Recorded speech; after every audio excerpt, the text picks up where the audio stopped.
One of the first impressions that you make on a new reader is your introduction. And I believe that having a great introduction can absolutely set the tone for the reader's experience from the minute they pick up the book all the way through the entirety of reading the book. And so I want to share with you how and what you need to include to create a really great introduction for a nonfiction book. Now, I believe that there are really three questions that you will want to answer to make a great introduction. Now, I read a lot of books, and I know that a great introduction for me can really help me understand the author, can really help me understand who the author is, can really help me understand like what I'm going to be learning throughout the book. And so I want to break these down step by step so that when you go ahead and you write your introduction, you can have these three things in mind so that you can write the best introduction, which will lead to the best book, which will lead to the best experience, which will ultimately lead to the reader taking more action and getting more results, which, if you're watching this video, it's something that you probably want to achieve as an author yourself. All right, so the first thing that you want to include in your introduction of a nonfiction book is the solution to this question. What is the problem you are going to be solving in this book? And the way that you can kind of think about this is, what is the reader struggling with? Give an example of how you actually understand them. Okay, so I was reading a real estate book, and in the introduction of this book, the author gave an example of this couple who did what most people do, and they gave this whole example, and I was like, oh my gosh, that's me, that's me, that's me. And so by doing that, the author really captured my attention, and I felt that he really understood where I was at. You can do the same thing. Understand and show the reader that you understand their problems.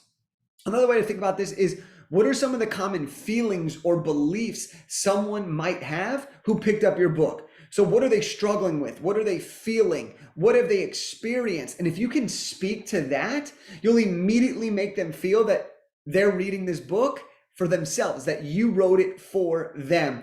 And so this is one of the three main things that I think really makes for a great introduction in a nonfiction book. What is the problem? Solve that and address that so the reader feels connected to you. The second thing is, once you've addressed the problem, well, why are you the person to solve this problem, right?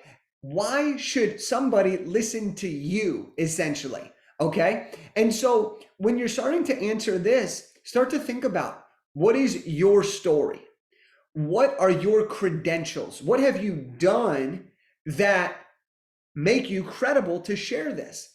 What do you know that can help somebody? This may be your expertise. This may be that you've been in the profession that you're in for the last 20 years. This may be that you did a 3-year research study. What do you know that can help someone? And then, of course, what is your transformation? Not every great book is super scientific or based on years and years of research and experience. Sometimes these books that are really, really great are based on a personal transformation. What happened to you?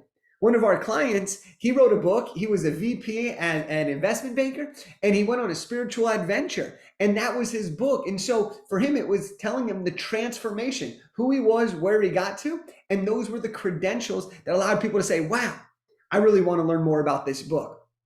And then the third part that is going to make a really, really great introduction is, what can the reader expect? Now, I like to give things pretty straightforward. So when I do introductions, I'll tell the reader exactly how the book is going to be broken down. If you are writing a book with multiple parts, let them know what the parts are. If you are writing a book with a roadmap, give them an insight into how we're going to break down the roadmap. Dr. Joe Dispenza does this in several of his books. I was just reading one of them, and he said, look, in the introduction, he said, look, you're going to learn this in part 1, you're going to learn this in part 2, and you're going to learn this in part 3.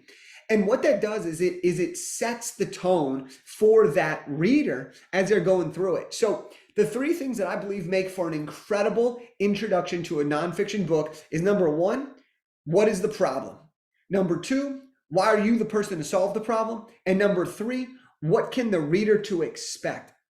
And if you do those three things, you're going to connect with the reader right off the bat. You're going to establish yourself as a credible figure, and you're going to give them an expectation so that they know what's to come.